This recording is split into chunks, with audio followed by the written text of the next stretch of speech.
حب نفسك جدا، واعرف انك ما تتعوضش،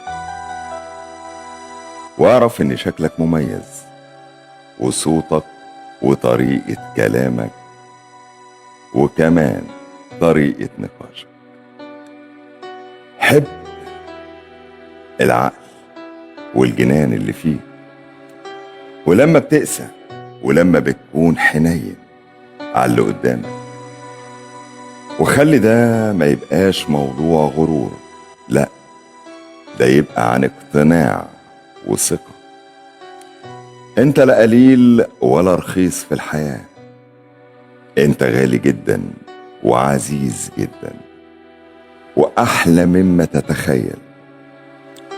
ما تسمحش لحد يقولك كلمة وحشة ولا يقلل منك.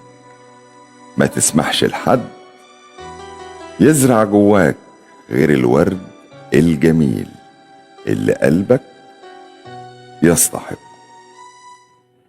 خلي حياتك رايقة ونظيفة، والعدد البسيط اللي موجود فيها يكون ناس نظيفة، ناس تستاهل تكون في حياتك. ما تخلوش ناس في حياتكم كمالة عدد وخلاص. حياتنا مش ناقصة زحمة. أما تلاقي في حياتك حد بيحقد عليك أو عينه وحشة، ابعد عنه وخرجه من حياتك. انت مش ناقص أذى.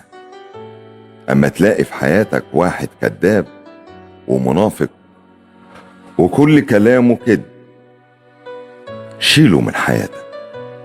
انت مش ناقص حوارات.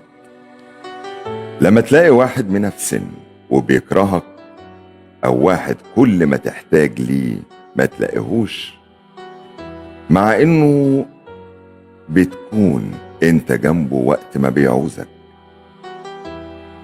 سيبك منه وابعد عنه.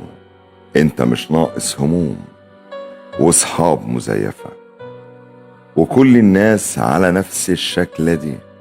خرجوهم من حياتكم.